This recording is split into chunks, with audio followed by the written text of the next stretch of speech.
अस्सलाम वालेकुम नाज़रीन, मैं हूँ आपका मेज़बान तारिक चौधरी। हाज़िर हूँ आज का शो स्पॉटलाइट लेकर। आज का शो भी हमने तरतीब दिया है मुल्क में जारी मुख्तलिफ़ सियासी, कानूनी, आइनी और इंतखाबात से मुतल्लिक़ जो मबाहस हैं उनके हवाले से बहुत सी ऐसी बातें हैं जिन पर तनकीद भी हो रही है, जिन पर तारीफ़ भी हो रही है। अदलिया के कुछ ऐसे फ़ैसले हैं जिन पर जो मुतासरा अफ्रीकन हैं वो अंगुश नुमाई कर रहे हैं। कुछ हाई कोर्ट में ऐसे फ़ैसले हुए हैं जिन पर अजीब-व-गरीब बहस जारी है। इसके अलावा एहतसाब का जो अमल है उस पर भी बहुत बहस है मुख्तलिफ़ हवालों से।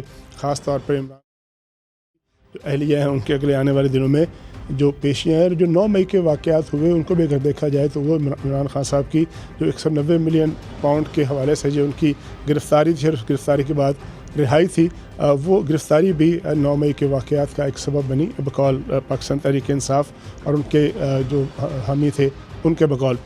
इससे क्या जो है मुबाहिस जन्म लेते हैं, इस पर बात करेंगे। इसके अलावा जो सियासी सूरत हाल उसमें पाकिस्तान पीपल्स पार्टी ने सिंध में जो बलदियाती इंतखाबात हुए उसके बाद तमाम सिंध में अपने मेयर्स और जो ज़िला कौंसिल के चेयरमैन वगैरह हैं उनका भी ऐलान कर दिया है। ख़ास तौर पर कराची के मेयर के लिए उनके जो कैंडिडेट हैं उनका भी ऐलान कर दिया है। इसके अलावा भी आज पंजाब में जो सियासी जोड़ तोड़ है जारी है। मुस्लिम लीग काफ, तरीन ग्रुप है, पाकिस्तान पीपल्स पार्टी है, TLP है और उसके अलावा मुस्लिम लीग नून है। उनकी भी कोशिशें जो हैं वो जारी और सारी हैं और सब हर एक की कोशिश है कि उसके पास ज़्यादा से ज़्यादा वोट बैंक जो है वो ग्रैब कर सके। इन मौज़ूआत पर बातचीत के लिए मेरे साथ मेहमान मौजूद हैं। 3 डिस्टिंग्विश मेहमान हैं। पहले हम बात करेंगे इरफान कादर साहब जो वज़ीर-ए-आज़म के मामले ख़ुसूसी हैं बराए एहतसाब और इससे पहले पाकिस्तान के अटॉर्नी जनरल की ज़िम्मेदारियाँ भी अंजाम दे चुके हैं। इरफान कादर साहब आपको वेलकम। इसके अलावा पीपल्स पार्टी के तैमूर तालपुर जो सिंध हुकूमत में वज़ीर जंगलात हैं वो भी हमें ज्वाइन करेंगे अपने अगले सेगमेंट में। और इसके अलावा पाकिस्तान मुस्लिम लीग नून की नुमाइंदगी करेंगे खलील ताहर सिंधु साहब जो कि साबिक़ रुकन पंजाब असम्बली हैं और वज़ीर भी रहे हैं पंजाब की हुकूमत में। इरफान कादर साहब आपसे शुरू करते हैं। आपने और एहतसाब, चूँकि आप एहतसाब को लुक आफ्टर करते हैं, एहतसाब अगरचे बिल्कुल एक अलग से एक आज़ाद अदारा है।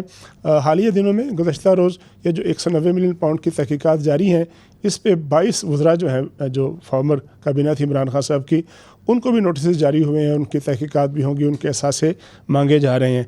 दूसरी तरफ जो है आपकी पार्टी के PDM के बड़े अहम रहनुमा एक दफ़ा नहीं कई दफ़ा बार बार कह चुके हैं कि ये जो एहतसाब ब्यूरो है, एहतसाब नैब है, ये माजी में भी और अब भी इस्तेमाल हो सकता है, होता रहा है सियासी दबाव डालने के लिए। शाद खाकान अब्बास साहब तो ये तक कह चुके हैं कि अगर पाकिस्तान को चलाना है तो फिर नैब को बंद करना पड़ेगा। तो एक तरफ आपकी हुकूमत की और नैब की ये कार्रवाइयाँ, वज़रा को नोटिस, इमरान खान साहब की तलबी, दूसरी तरफ जो है वो आपकी पार्टी जिस पार्टी में आप शामिल हैं, जिस हुकूमत में आप शामिल हैं, पार्टी में अगर नहीं भी हैं तो उसका ये मौक़िफ़ है। ये 2 तज़ादात हैं, 2 एक्सट्रीम्स हैं। इनके बीच में रहते हुए एहतसाब का अमल किस हद तक शफाफ है? क्या अब भी दबाव का जो है वो हथकंडा है या आप समझते हैं कि अब ऐसा नहीं है, माजी में ऐसा होता था? जी सर। देखें, माजी में जो एहतसाब के अमल में जो कुछ एहतसाब का अमल दबाव का शिकार हुआ था, मैं उन फैक्ट्स में जाना नहीं चाह रहा इस वक्त, लेकिन थोड़ा सा मुझे बयान ज़रूर करना पड़ेगा कि वो चेयरमैन नैब जो थे पिछले, उनके कुछ मखसूस हालात हो गए थे जो आप सब जानते हैं। तो इसलिए बार बार उसका जिक्र मैं इसीलिए नहीं करना चाह रहा। तो वो वाले हालात अब नहीं हैं, तो इसलिए कोई ऐसा नैब दबाव का शिकार नहीं है, ना ही कोई चेयरमैन नैब इस तरह के दबाव का शिकार है। अच्छा सर, ये बताइएगा कि एक और बड़ा अहम साथ साथ चल रहा है, आज भी अखबारात की और TV चैनल्स की ज़िन्नत बना कि सुप्रीम कोर्ट में 2 जजेस की असामियाँ जो हैं वो खाली हैं और 10 माह से खाली हैं।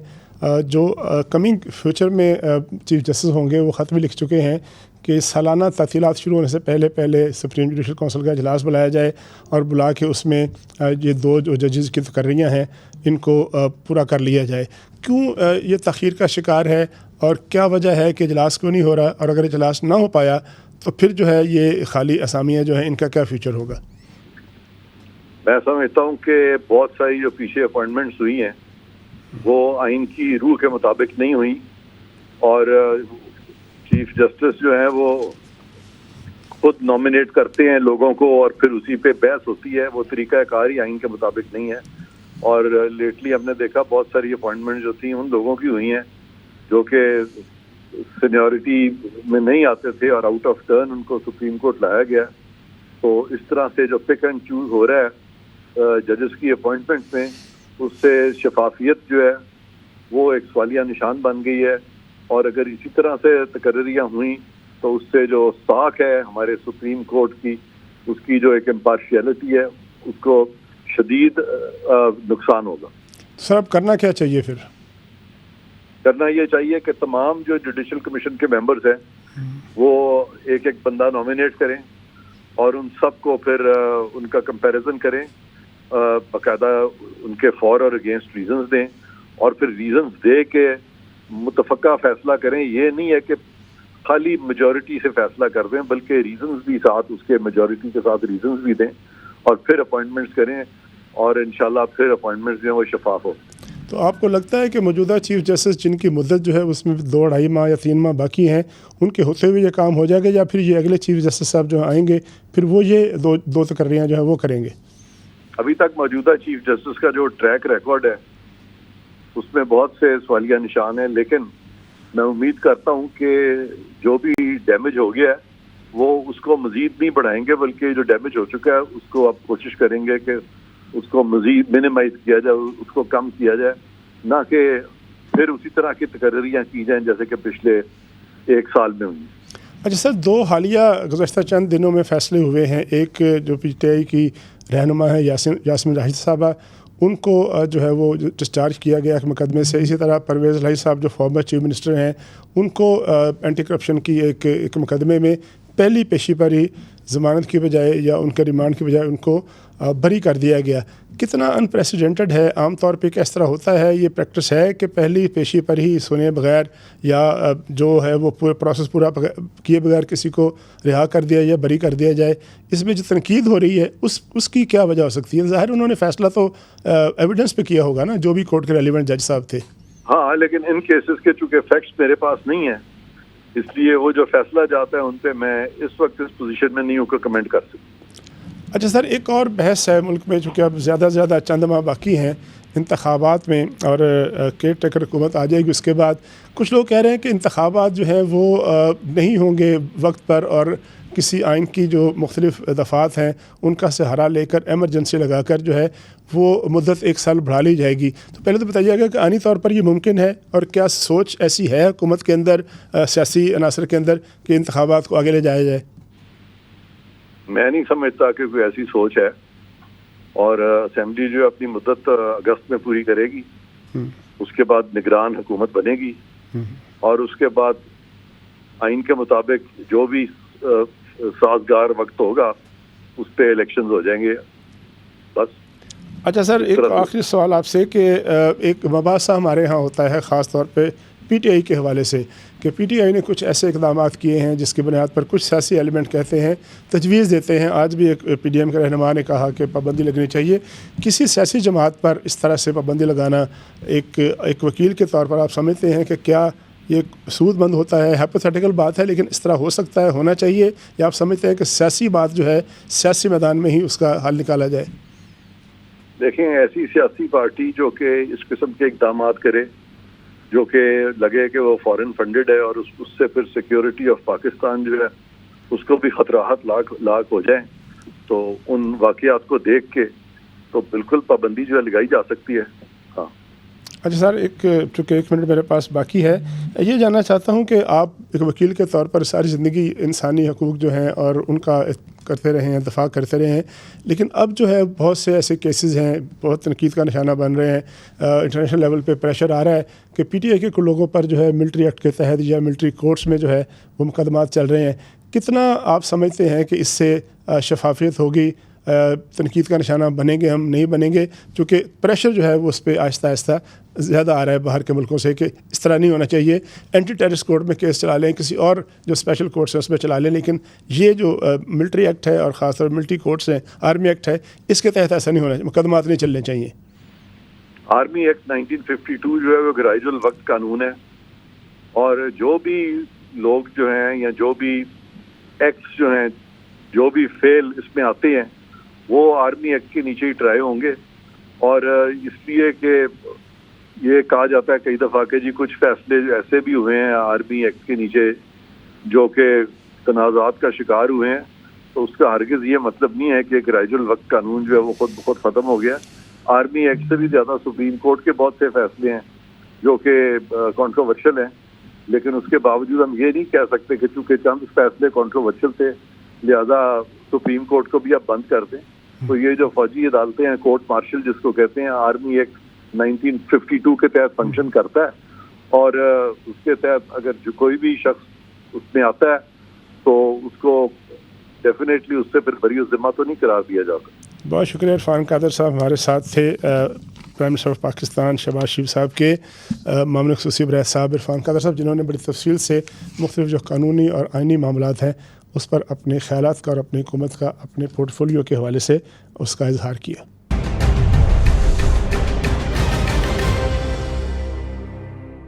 Welcome back. वक्फे से पहले बातचीत हो रही थी इरफान कादर साहब जो कि प्राइम मिनिस्टर ऑफ पाकिस्तान के मशीर बराए इत्तेसाब हैं। अब हम बात करेंगे पंजाब से जनाब खलील ताहर सिंधु साहब, जिनका ताल्लुक़ पाकिस्तान मुस्लिम लीग नून से है। सिंधु साहब आपको खुशामदीद कहते हैं। इसके अलावा हमें ज्वाइन किया है पाकिस्तान पीपल्स पार्टी के रहनुमा तैमूर तालपुर साहब ने, जो कि सिंध हुकूमत में वज़ीर जंगलात हैं। तैमूर साहब आपसे शुरू करते हैं। आज बड़े तवील इंतज़ार के बाद पूरे सिंध में जो आपके कैंडिडेट्स हैं मेयर्स के लिए, ज़िला कौंसिल के चेयरमैनों के लिए और फिर ख़ास तौर पर कराची के मेयर के लिए उनकी अनाउंसमेंट कर दी गई है, तो एक हमें बताइएगा कि कितने मेयर और कितनी तहसीलें जो हैं आपकी प्रेडिक्शन है कि पाकिस्तान पीपल्स पार्टी जो है वो सिंध में जीत जाएगी, और ये भी बताइएगा कि जो नामज़द हुए हैं मेयर के लिए मुर्ज़ा वहाब साहब, उनका जो है डिप्टी मेयर के लिए अभी कोई फ़ैसला हुआ है या अभी उस पर कोई फ़ैसला होना पेंडिंग है? जी बिस्मिल्लाह, बहुत बहुत शुक्रिया आपने मुझे अपने शो पे लिया। मैं जैसे कि पहले भी बताता रहता हूँ कि जो सिंध का सूबा है वो पाकिस्तान पीपल्स पार्टी ने स्वीप किया है। पूरे सिंध में कराची को छोड़ के कहीं भी ना कोई तहसील, ना कोई टाउन, ना कोई म्युनिसिपल पीपल्स पार्टी के अलावा कोई मेयर आ रहा है। तो यहाँ पे कोई ऐसा इशू ही नहीं है। अच्छा, अब आते हैं कराची पे। कराची का मेयर भी नामजद हो गया है, कराची का डिप्टी मेयर भी नामजद हो गया है, और पहले ही हम यही कह रहे थे कि जो भी पाकिस्तान पीपल्स पार्टी का कैंडिडेट होगा वो 100 देगा। तो we were the single largest majority. पर उसके बाद भी जो पीटीआई के लोग थे वो हमसे राब्ते में थे, कुछ जमायत के लोग हमारे साथ राब्ते में थे। पर जब से ये 9 मई का वाकया हुआ है तो इनके जो अपने कैंडिडेट्स थे, जो इनके अपने जीत के आए हैं, उन सब ने मेजोरिटी ने हमें कहा कि हम कुछ भी करेंगे, हम पीटीआई को वोट नहीं देंगे 9 मई के इंस्टेंस के बाद। और उनमें से 5 तक जो लोग हैं वो पार्टी छोड़ के पीटीआई पीपल्स पार्टी में अनाउंस भी करना चाहते हैं। अच्छा, इसी तरह से जो जमायत के लोग हैं उनके साथ भी इशू हो गया। वो कह रहे हैं भाई हम 9 मई के वाकयात के बाद पीटीआई की सपोर्ट कैसे करें, उनके साथ हम कैसे चल सकते हैं। तो नेचुरली एक तो वैसे ही हम सिंगल लार्जेस्ट मेजोरिटी थे और इन हालात ने उसको और भी आसान कर दिया। तो जो हमारा नंबर था, जो मैं चाहिए था मेयर कराची बनाने के लिए, वो पहले ही बहुत प्लस पॉइंट्स में था। और अब ये 9 मई के वाकयात के बाद तो कोई मुकाबला ही नहीं है। बड़ा एक डीप मार्जिन से आप देखेंगे मुर्तज़ा वहाब साहब मेयर बनेंगे इंशाल्लाह। अच्छा, मैं ये अगर पूछूं आपसे कि कितने वोट लेंगे, 100, 150, 200, 300, यानी क्या फिगर क्या होगा मुर्तज़ा वहाब साहब का जब वो जीतेंगे? 15 जून को इलेक्शन है, तो कितने वोट हासिल करेंगे, कितने यूनियन काउंसिलर से उनको सपोर्ट मिलेगी? मुर्तज़ा वहाब साहब जो है वो 26 वोटों की लीड से जीतेंगे इंशाल्लाह। अच्छा, एक और पूछ लूँ इससे फिर पहले कि मैं आगे बढ़ूँ। मुस्लिम लीग नून ने भी सपोर्ट का ऐलान किया था और हमने सुना था कि उन्होंने डिप्टी मेयर की गालिबन आपसे मुतालबा भी किया है, तो उसका कोई फैसला हुआ है या नहीं अभी तक? देखिए, फैसले सारे हो गए हैं और जो भी फैसले हुए हैं नून लीग के साथ अफवाह तफहीम के साथ हुए हैं। हमने जो भी फैसले किए हैं आपस में बैठ कर नून लीग को रजामंद करने के बाद ही किए हैं। तो अगर इनको डिप्टी मेयर कराची का नहीं मिला तो जरूर कहीं ना कहीं और इनको जरूर एडजस्टमेंट मिलेगी। ठीक। खलील ताहर सिंधु साहब, आपकी तरफ आता हूँ मैं। आप ये बताइएगा कि मुस्लिम लीग काफ सरगर्म है, तरीन ग्रुप सरगर्म है, टीएलपी सरगर्म है, और वो लोग जो छोड़ के जा रहे हैं पीटीआई को, एक नया डेमोक्रेट्स के नाम से ग्रुप बना रहे हैं, लेकिन आपकी जमात जो है बिल्कुल खामोश है, आराम से बैठी है। यूँ लगता है कि ना उसको कोई इलेक्शन की फ़िक्र है, ना उसने कोई इलेक्शन लड़ने में दिलचस्पी है, कोई उसमें शामिल नहीं हो रहा, कोई उसमें जा नहीं रहा, कोई उम्मीदवारों की सतह पर ग्राउंड पे कोई काम नहीं रहा। तो इस खामोशी की क्या वजह है, या क्या वजह, क्यों हाथ पे हाथ रख के बैठे हुए हैं, ऐसी लातल की क्यों है? जी बहुत शुक्रिया अच्छा साहब। सबसे पहले मैं तैमूर साहब को मुबारकबाद देना चाहता हूँ। मेरी जो जाती, मैं मंजूर बसान तो नहीं हूँ कि मैं ख्वाब देखूं, लेकिन मुझे जो लगता है कि ये 187 वोट लेंगे मुर्जा वहाब साहब, मेरी जाती एक मेरा परसेप्शन ये कहता है। ठीक। और चूंकि ये सिंगल लार्जेस्ट पार्टी भी है और हमारे भी सपोर्ट इनके साथ है, आल्दो हम इंतखाबी इत्तेहाद नहीं है जो पीडीएम है, लेकिन इसके बावजूद Peoples Party single largest party है और शो ऑफ हैंड्स के जरिए इंतखाब होना 15 को, और उनका ये राइट बनता है। और जो मेरा जो परसेप्शन कहता है, मुझे यही लगता है कि वही मेयर होंगे मुर्जा वहाब साहब। बाकी जो भी जहां पे भी पार्टी एडजस्ट है। दूसरे पंजाब में आपने दो बातें की हैं कि ना कोई आ रहा है तो ना कोई छोड़ के जा रहा है, तो ये जो सब दूसरी तारीख से बड़ी अच्छी बात आपने की है कि सख्त से सख्त तरीन हालात में भी हमें कोई छोड़ के नहीं गया है। मतलब स्वाय आप चौधरी निसार साहब के अलावा उस वक्त भी जब, हालांकि उन्होंने भी बात भी कहा कि मियां नवाज शरीफ पे कोई करप्शन का इल्जाम नहीं है आज तक, लेकिन स्वाय उनके अलावा आज तक पीपल्स मुस्लिम लीग नून को वर्स्ट जो सिचुएशन थी उसमें भी छोड़ के नहीं गया।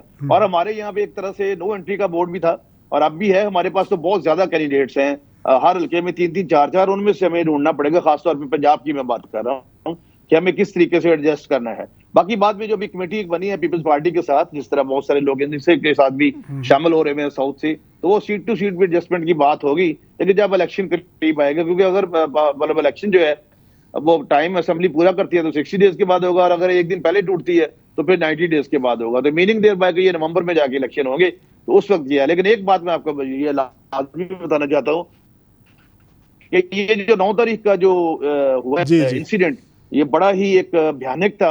इसने जो बात हम 10 सालों में शायद मैं या तैमूर भाई सब जान ना सकते लोगों को, जो एक दिन में इनकी पार्टी ने जो भी था, तो मैंने जब आप तैमूर साहब का नाम लिया पहले तो मैं समझा तैमूर झगड़ा साहब है, मेरे दिन में था वो तो प्रेस कॉन्फ्रेंस करेंगे, तो ये तो तैमूर तालपुर साहब हैं, ये तो मेरे भाइयों की तरह है। अभी तक तो उन्होंने नहीं की ना, अभी तक तो उन्होंने प्रेस कॉन्फ्रेंस नहीं की। कर देंगे जी, अब सारे मतलब जगह ढूंढ रहे हैं। अच्छा सर, एक बात बताइएगा कि लोगों का ये तासर भी है कि आपकी खामोशी की एक वजह ये भी है कि आपको पता है कि तासर ये है, लोग कह रहे हैं कि चूंकि अभी फौरी तौर पर इलेक्शन होने नहीं है तो लिहाजा आराम से बैठे हैं, इलेक्शन जब होंगे तब आप तैयारी कर लेंगे, तो ये तासर दुरुस्त है? नहीं, हमने तैयारी देखिए, हमारे रिसेंट आपने देखा होगा अच्छा साहब के पूरे पंजाब में खास तौर पे, और आज भी मोहतरमा मरीम साहब गई हैं कश्मीर में वैसे वहां पे, लेकिन आप देखिए कि पूरे वो तो जिमनी इलेक्शन है ना, जिमनी इलेक्शन की खाली सीट है। लेकिन जो सब कन्वेंशन हर जगह पे की हैं, जिसमें हमारे पंजाब के प्रेसिडेंट जो है राणा सनाउल्लाह खान साहब उनके साथ थे, और बहुत लोगों का एक जो है ना, और फिर 9 मई के बाद तो मैं समझता हूँ कि एक जिस तरह कहते हैं ना लोगों ने अपने पाँव पे कुल्हाड़ी मारी, तो पीटीआई ने जो थी कभी, उन्होंने तो दोनों अपने पांव ही कुल्हाड़ी पे मार दिए हैं। इसलिए हमें इतना वो नहीं है इस लेवल पे, खासतौर पे पंजाब में कि हम देखेंगे यहाँ पे वो इतना हमारे लिए प्रॉब्लम नहीं है। वोट मियां नवाज शरीफ का है और मियां नवाज शरीफ को वोट मिलेगा, और फिर इंशाल्लाह अल्लाह ताला के फजल से जो गवर्नमेंट है वो भी नून बनाएगी। हमारे यहाँ पे सबसे बड़ी जो बात, मुझे फिर दोबारा आपकी बात को मैं सेकंड करता हूँ कि बस 3 हालात में भी कोई भी वादा मुस्लिम लीग नून को छोड़ के नहीं गया, चाहे जैसे भी, चाहे नैब की पाबंदी हो, चाहे राणा सनाउल्लाह साहब पे 15 किलो हीरोइन का केस बने, हसन इकबाल साहब को, ख्वाजा साद रफीक हो, मरियम नवाज हो, मियां नवाज शरीफ हो, कोई भी इवन किसी कोई। लेकिन सिंध साहब अभी आपने एक बात की, आपने कहा जी कि नो एंट्री का बोर्ड लगा हुआ होता ये है कि सारी जमातें दावे बड़े करती हैं, लेकिन जब इलेक्शन करीब आता है तो फिर लोटों के लिए जो है ना फ्लड गेट खुल जाते हैं। आपने 2013 में भी ये हो चुका है, 2008 में भी ये हो चुका है कि जो लोग काफ में चले गए थे, जो लोग लुटे हो गए थे, उनके लिए उनको खुश आमदेद कहा, जलसे किए, और फिर नतीजा ये निकला कि एक मरतबा फिर 2018 में आपके लोग चले गए। तो अब क्या पॉलिसी है, यस और नो वाली बात, शामिल होंगे आपके साथ या नहीं होंगे? कुछ लोग आएंगे लेकिन वो लोटे नहीं है, उन्होंने हमारे मतलब हमें वोट नहीं दिया। पीटीआई वाले हैं लोग हैं कुछ जिन्होंने कौमी असेंबली में हमें वोट वगैरह नहीं दिया, बिल्कुल नहीं दिया। मैं नाम तो नहीं किसी का भी लूंगा, मैं किसी की तरह नहीं करना चाहता किसी अपने बंदे की, लेकिन कुछ लोग को जहाँ जिनको एडजस्ट करना पड़ेगा। पिछले दिनों राणा साहब ने भी इस बात पे, इस पे टॉपिक पे आप ही के प्रोग्राम में शायद बात की है, तो इसलिए जो सब ये कुछ करना होता है। लेकिन ये नहीं है कि हमको ऐसे बंदे ले लें कि जो मतलब जिस तरह फवाद चौधरी या कोई और मेरे भाइयों की तरह, लेकिन जो गालियां निकाले, मतलब पीपल्स पार्टी ने उसको ट्रेंड किया, उधर गालियां निकाल के फिर मुशर्रफ के साथ आ जाए, फिर उनको निकाल के फिर अपना पीटीआई में आ जाए, फिर आप उनको निकाल के फिर जिस तरह से वो भागा है, इस तरह के लोगों को मतलब मेरा ख्याल एडजस्ट नहीं किया जाएगा। हालांकि लोग बहुत चाहते हैं उनकी तरफ से आना चाहते हैं, बहुत ज्यादा, जिनके नाम मेरे पास हैं, लेकिन मुझे मैं पार्टी की तरफ से पाबंदी है कि मैं नहीं दे सकता। ठीक ठीक। तखलील तार सिंध साहब, यहाँ हमने एक ब्रेक लेने और ब्रेक के बाद हमारा जो अगला सेगमेंट होगा उसमें तैमूर तालपुर साहब से और आपसे हम आने वाले दिनों में जो इंतखाबी स्ट्रेटजी है, इंतखाबी अलाइंसेस हैं, इंतखाबी इत्तेहाद बन रहे हैं, इत्तेहाद टूट रहे हैं, उस पर बातचीत करेंगे, लेकिन एक ब्रेक के बाद। वेलकम बैक तैमूर तालपट साहब, आपकी तरफ आऊँगा। आसिफ जरदारी साहब ने पंजाब में डेरे डाले हैं, बहुत से लोग शामिल भी हुए हैं, बहुत से लोग आने वाले दिनों में शामिल भी होंगे। जिस तरह से आप जो हैं, आपकी पार्टी पंजाब में सरगर्मियाँ कर रही है, पॉलिटिकल सरगर्मियाँ करेगी, अगर इसी तरह मुस्लिम लीग नून ने जाके सिंध में डेरे डाले, मुस्लिम लीग नून की लीडरशिप वहाँ गई, तो क्या आप भी उतनी ओपन स्पेस देंगे, उतनी खुले दिल से इस्तकबाल करेंगे, उतने खुले दिल से मौका देंगे जिस तरह से पंजाब में आपको मौके मिल रहे हैं? अभी सुहेल भाई ने बड़ी अच्छी बात की कि ये चीजें जो हैं मेजॉरिटी इसकी इलेक्शन के टाइम पर डिसाइड होंगी। अभी हमारी जो लीडरशिप है, चेयरमैन बिलावल साहब, प्रेसिडेंट जरदारी साहब और शहबाज शरीफ साहब, उनकी एक बड़ी अच्छी कोऑर्डिनेशन है और बड़ा अच्छा एफर्ट है उनका पाकिस्तान के लिए, डेमोक्रेसी के लिए। ऑफ कोर्स इलेक्शन हर किसी का राइट है। नून लीग ने एक बड़ी अच्छी तरह से हमें जो है एक ओपन हैंड दिया हुआ है कि आप अपने काम करें, आप अपनी मेहनत करें। अगर कोई अच्छे लोग, अगर कोई डिसेंट लोग, अगर कोई सियासी लोग पाकिस्तान पीपल्स पार्टी में आते हैं तो बिल्कुल आना चाहिए।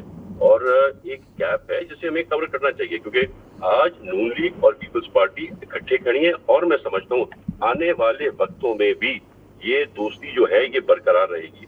तो ऐसा कोई इम्कान नहीं है कि सिंध से कोई इनके पास चला गया तो हम इनसे नाराज हो जाएंगे, वहां से कोई हमारे पास आ गया तो वो नाराज हो। अभी आपने देखा है बिल्कुल एक अच्छी काम एटमोसफेयर सारा काम हो रहा है। और जो भी हो रहा है ये भी मैं आपको बता दूं कि उसमें प्रेसिडेंट जरदारी साहब की और शहबाज शरीफ साहब की एक अंडरस्टैंडिंग है। और इसके साथ साथ ये चीज भी आपको रियलाइज करनी पड़ेगी कि बिल्कुल सुहेल भाई ने सही कहा कि यहाँ पर आपके पास जो है नून लीग प्लस ऑलरेडी बहुत सारे कैंडिडेट्स जो हमें आपस में लड़ते रहते हैं। और जहां तक हमारी बात है तो हमें जिस तरह से कुछ अनासिर ने और उसमें हमारे काफी थे, तो हमारे पास एक गैप है जो हम फिल कर रहे हैं। अच्छा, ये बताइएगा, मैं आखिरी बात सवाल पूछना चाहूँगा आपसे कि सिंध में आप पावर बेस तो सिंध है, ज़ाहिर है बाकी सूबों में भी पीपल्स पार्टी हमेशा से है, हमेशा से रही है। सिंध में कराची में एमकेएम से और सिंध जो जिसे अंदरूनी सिंध कहते हैं, मैं तो नहीं कहता, लेकिन सिंध में भी क्या आपके अलाइंसेस मुमकिन है नून के साथ एडजस्टमेंट हो जाए, या कराची में आपकी जो है वो सीटों पर एडजस्टमेंट हो जाए? इस बात का इम्कान है, इस बात पे गौर व फिक्र हो रहा है आने वाले दिनों में? बिल्कुल जी, बिल्कुल गिव एंड टेक होगा और बिल्कुल होगा। जहाँ जहाँ पर हमें जो है सो समझते हैं नून लीग की मेजॉरिटी है, क्योंकि कराची में ऐसे पॉकेट्स हैं जहाँ पर नून लीग की मेजॉरिटी है, ऐसी पॉकेट्स है जहाँ पे नून लीग को जबरदस्ती हराया गया है। तो बिल्कुल जहाँ पर इनकी मेजॉरिटी होगी हम सीट एडजस्टमेंट करेंगे और अंडरस्टैंडिंग को और भी बेहतर करेंगे। ठीक। तार साहब, आपकी तरफ आता हूँ। ये बताइएगा कि बड़ी गिरफ्तारियाँ हो रही हैं 9 मई के वाक़यात के हवाले से भी और दीगर भी MPs के तहत, लेकिन एक इल्ज़ाम ये लगाया जाता है PTI की तरफ से कि आपकी लीडरशिप के मुतालबे पर लेवल प्लेइंग फील्ड देने के लिए, मैदान खाली करने के लिए जो है थोक के हिसाब से गिरफ्तारियाँ हो रही हैं, ताकि PTI के जो कैंडिडेट हैं वो भाग जाएं, वो छुप जाएं और आपको खुला मैदान मिले। आप जो है वो सियासी मैदान में मुकाबला नहीं कर सकते, नहीं कर पा रहे, जो ये तासर दिया जा रहा है कि ये सब कुछ आपके कहने पे हो रहा है, आपकी लीडरशिप के कहने पे हो रहा है।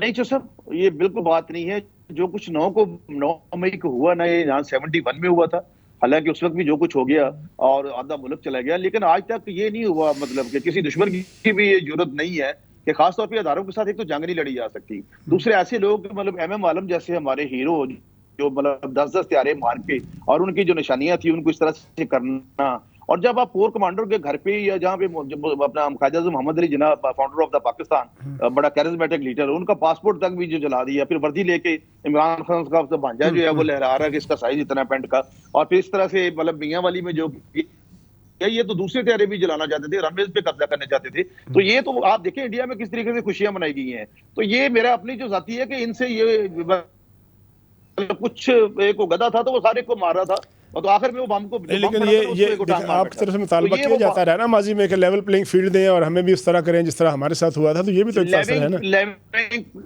नहीं, वो जोसेफ लेवल प्लेइंग फील्ड ये नहीं था। लेवल प्लेइंग फील्ड आज भी हम कहते हैं कि जिस तरह चौधरी फरीद राय को हाई कोर्ट्स की तरफ से मतलब बड़े मोहतरम जैसबान बड़ी आशीर्वाद हासिल है। मैं 96 से प्रैक्टिस करता हूँ वकालत की। बहुत सारे लोग लाते थे, पुलिस वाले बंदे को पेश किया, तैमूर साहब भी जानते होंगे, और बंदा जज के सामने भी नहीं गया तो वो रिमांड दे देता था छोटे से छोटे जुर्म में। और अभी यहाँ पे आपको भी पता है, आप भी पंजाब से, मैं भी पंजाब से हूँ, कि यहाँ पे क्या कुछ हुआ है, मतलब किस लेवल पे मेगा करप्शन हुई है, किस लेवल पे पंजाब असेंबली में भर्ती हुई है, किस लेवल पे पंजाब असेंबली में सिर्फ और सिर्फ रेत लगाई गई है। लेकिन इसके बावजूद जजेस जो हैं उनको ऊपर से हुक्म आता है बहुत सारे बड़े काबिल एहतराम है, और लेकिन सबको पाबंदी करनी चाहिए। आइन का आर्टिकल 5 जो है कि चाहे कोई भी हो, चाहे वो ऑनरेबल चीफ जस्टिस हो पंजाब के या पाकिस्तान के, all we have to avoid by the जो सिचुएशन है और लॉ के मुताबिक उसको अवॉइडिंग होना चाहिए लॉ के मुताबिक। तो इस हवाले से मतलब आम आदमी जो है कॉमन मैन, उसको तो आप 14 दिन का रिमांड बगैर देखे दे दें, और जो इस तरह से केस आए तो उनको आप मतलब एक मैनेज करके हर केस में आपने चार्ज कर दें। और ये देखें जिस तरह डॉक्टर यास्मीन राशिद साहब को बरी किया गया है, 7 इंडिपेंडेंट एविडेंस उनके खिलाफ है और फोरेंसिक की रिपोर्ट उनके खिलाफ है, सारी आई हुई है, आपके पास भी है, मेरे पास भी है, मैं भेज भी देता हूँ। डिस्पाइट ऑफ दैट मतलब जो दहशतगर्दी की बारी जासम है उनको वहां से एक्विट कर दिया। सिंध साहब, मैं तैमूर साहब से जी प्लीज तैमूर साहब को इन्वॉल्व करते हैं। तैमूर साहब ये बताइएगा कि सियासी जमातों ने कभी इनकार नहीं किया मुज़ाकरत से। आपकी जमात पाकिस्तान पीपल्स पार्टी की हिस्ट्री है कि उसने हमेशा कहा है कि मुज़ाकरत होने चाहिए, लेकिन लगता ये है कि अब ये जो मामला है, जब इमरान खान साहब जो है वो कमेटी बना चुके हैं, मुज़ाकरत की बार बार बात कर रहे हैं, वो मुतालबा जो आप लोग किया करते थे, अब जब इमरान खान साहब कहते हैं तो आपकी जो इत्तेहादी जमातें हैं PDM, वो तो कहते हैं कि अब हमने मुज़ाकरत नहीं करने। क्या पीपल्स पार्टी भी स्टैंड पर कायम है, इस बात पर कायम है कि अब वो मौका नहीं है कि इमरान खान साहब के साथ मुज़ाकरत किए जाएँ और कोई रास्ता निकाला जाए? पाकिस्तान पीपल्स पार्टी ने कभी भी मुज़ाकरात से तो कमर नहीं दिखाई। हमने हमेशा मुज़ाकरात को फेवर किया है। हमने हमेशा मुज़ाकरात के थ्रू बड़े बड़े हल किए हैं, मसलों को हल किया है। सदर जरदारी जो कि मुफाहमत का बादशाह माना जाता है, उसकी पार्टी कभी मुज़ाकरात से इनकार नहीं कर सकती। पर बात यह है कि मुज़ाकरात किसके साथ हो रहे हैं? सियासी जमात के साथ हो रहे हैं, बिल्कुल करेंगे। मुस्लिम लीग नून के साथ हो रहे हैं, बिल्कुल करेंगे। जमात इस्लामी के साथ, हर पार्टी के साथ, हर सियासी कारकुन के साथ बात करने को तैयार है। पर एक मुल्क दुश्मन तंजीम, एक ऐसी तंजीम जिसने इतना नुकसान किया पाकिस्तान का, पाकिस्तान की मईशत का, पाकिस्तान के इदारों का, कि इंडियन रॉ एजेंट्स भी कभी ये ना कर सके। तो मेरे ख्याल से अगर हम आज बैठ के PTI से बात करते हैं तो पाकिस्तानी शहरी, पाकिस्तान की अवाम, पाकिस्तान पीपल्स पार्टी के जाले जरूर इस बात को लेकर और बहुत मेरे ख्याल से दुखी होंगे कि एक ऐसी जमात जिसको बैन करना चाहिए, उससे हमारी बातचीत चल रही है। अच्छा, एक आखिरी सवाल है आपसे कि अभी नाम लिया सिंधु साहब ने कि पाकिस्तान पीपल्स पार्टी ने ट्रेंड किया फवाद चौधरी साहब को, वो आपके साथ रहे हैं, उनकी फैमिली आपके साथ रही है, लेकिन बाद में उनका जो गुफ्तगू थी, जो उनकी तनकीद होती थी पीपल्स पार्टी पर भी बड़ी सख्त होती थी। ऐसी सूरत है कि आप अपने पुराने साथी को, जो बकौल उनके आपने तरबियत की है, उनको वापस ले लें? पाकिस्तान पीपल्स पार्टी को सच्चे पाकिस्तानियों की जरूरत है, बुर्दबार लोगों की जरूरत है। वो लोग जो एक FIR कटने के बाद अपना सांस फुलाते हुए कभी गिरें, कभी उठें, कभी भागें, कभी रोएं, हमें ऐसे लोगों की बिल्कुल जरूरत नहीं है। ऐसे और भी चंद लोग हैं जो पाकिस्तान पीपल्स पार्टी में आए थे और चले गए, और मैं समझता हूँ ऐसे लोगों को शायद पाकिस्तान पीपल्स पार्टी कभी भी कबूल नहीं करेगी। कोई अच्छे लोग होंगे, ऐसे नहीं कि पूरी PTI खराब है या PTI का हर शख्स खराब है। PTI बहुत अच्छे लोग हैं, बहुत खानदानी लोग हैं, बहुत सियासी लोग हैं, उन सबको वेलकम करेंगे। पर इस किस्म के लोग जो इस किस्म की जबान बोलते थे, आई डोंट थिंक ये पीपल्स पार्टी की आदत उनको एक्सेप्ट करेगी। सिंधु साहब, आखिरी सवाल आपसे। पंजाब के सियासी मैदान में बहुत सी कुव्वतें सरगर्म हैं, TLP भी है, काफ लीग भी है, तरीन साहब का ग्रुप है, डेमोक्रेट्स है, पीपल्स पार्टी भी है और बहुत से एलिमेंट हैं। लगता यूँ है कि ये सारी जमातें जब सरगर्म होंगी तो उसके नतीजे में जो माजी में सबसे बड़ी जमात थी पंजाब से पाकिस्तान मुस्लिम लीग नून, ये सारा जो वोट बैंक है उसी का श्रिंक होगा। यानी ये जो सारी जो सरगर्मी है, जो गहमा गहमी है, वो सिर्फ आपका जो मकबूलियत का कंबल है उसको चुराने के लिए। किस तरह रिस्पॉन्ड करेंगे इस बात को आप? साहब, ये इत्तेहाद ऐसे जो बनते हैं ना, ये टूटने के लिए बनते हैं हमेशा। मतलब कभी कोई इधर से 4 ले लिए, कुछ 4 इधर से ले लिए, या जो बनाते भी हैं इवन उनको भी पता था कि ये टूटने इत्तेहाद। ये जिस तरह अभी बात कर रहे थे तैमूर साहब, तालपुर साहब, अब देखिए पीपल्स पार्टी का जिस तरह शहीद रानी ने अपनी शहादत दे दी, वो तो जुल्फकार अली भुट्टो साहब ने कुर्बानी दे दी, उस जमात को कोई खत्म नहीं कर सका। इस तरह मतलब अपना मियां मोहम्मद हाशिम साहब, वो लोगों के दिलों से नहीं निकाला जा सकता। आप उसको अदालतों से निकाल सकते हैं, जहां से मर्जी निकाल सकते हैं। तो ये जब इलेक्शन होगा तो आपको पता लगेगा। ये बहुत सारी जो लोग हैं, ये मतलब मैं किसी के जाती तौर पर नहीं, लेकिन आपको बताना चाहता हूं कि बहुत सारे लोग ये जो इनको पता चल जाएगा कि नून की कितनी मकबूलियत है, और इसलिए मैं बिल्कुल इस बात से हम खौफजदा नहीं है, और इसलिए हम पहले भी कैंपेन की, अब भी करेंगे। लेकिन आज तक जो आपने बड़ी खूबसूरत शुरू में चौसठ तरह से बात की थी कि कुछ लोग छोड़ के जाते हैं, कुछ आते हैं, लेकिन हमें कोई छोड़ के नहीं गया। चाहे हमने बस 3 औला देखे हैं, मतलब 2-2 साल लोग जेल में रहे हैं, 2.5 साल हमजा साहब 24 माह जेल में रहे हैं। राना सनाउल्लाह खान जिस मुकदमे थे वहां पे कीड़ियां फेंकी जाती थी और इमरान खान ने पत्थर का तकिया भेजा हुआ उनको ताकि वो सो ना सके। इसके बावजूद उन्होंने कहा कि पहले मैं 100% साथ था, मैं 2000% जो मियां नवाज शरीफ के साथ हूँ। तो ये जो आइडियोलॉजी पे जमातें बनती है इस तरह होते हैं, वो टूटते नहीं है कभी। तो क्या आप अक्टूबर के महीने में जो कि ड्यू डेट बनती है इलेक्शन की, उसके लिए तैयार हैं? चूँकि बहुत से हल्के, जिस तरह अभी आपने मंजूर वसान साहब का कहा, वो तो खैर पेशीनगोइयाँ करते हैं, उन्होंने एक नई पेशीनगोई की है। उन्होंने कहा कि मुझे इस साल इलेक्शन होते नज़र नहीं आते।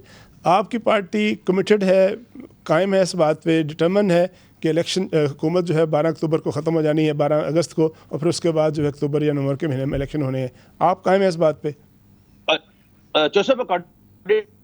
To Constitution of Pakistan, only Article 2252 emergency अगर हो तो 6 माह या साल के लिए हुकूमत बढ़ सकती है, लेकिन ऐसा नहीं होगा। मैं आपको मतलब ओपनली बता रहा हूँ, ये अगर हुकूमत 12 को टूटती है 12 अक्टूबर को, तो फिर तो 60 दिन के बाद होते हैं। अगर 11 को टूट जाती है, एक दिन पहले टूटती है, तो फिर 90 डेज में 12 अगस्त को इसलिए यही मतलब इसको सब इलेक्शन होंगे, तो फिर नवंबर में जाके इलेक्शन होंगे, नवंबर का महीना इलेक्शन का जी। तो बाकी मंजूर वसान साहब काबिल एहतराम है, उनके अपने ख्वाब है, अपनी तस्वीरें हैं, मेरे लिए मेरी दुआएं उनके साथ है जी। ज्यादातर ख्वाब जो है वो टूट भी जाते हैं। वो आपके साथी हैं, ये तो आपको पता होगा तालपुर भाई के वो टूटेंगे ख्वाब या नहीं टूटेंगे। मैं एक छोटी सी बात करना चाहता हूँ, ख्वाब वो नहीं होते जो आपको नींद में आते हैं, ख्वाब वो होते जो आपको सोने नहीं देते। बस ये तो कभी मंजूर भाई से मुलाकात होगी तो पूछेंगे कि ये रूहानियत है, ख्वाब है या कोई इशारा है। बहरहाल तैमूर तालपुर साहब, आपका शुक्रिया कि आपने हमें हमारे लिए वक्त निकाला और अपनी पार्टी का नुक्ता नज़र बयान किया। खलील ताहर सिंधु साहब, आपका भी शुक्रिया कि आपने पाकिस्तान मुस्लिम लीग नून की नुमाइंदगी की। यह था आज का शो स्पॉटलाइट। अपने मेज़बान तारिक चौधरी को इजाज़त दीजिए। अल्लाह हाफिज़।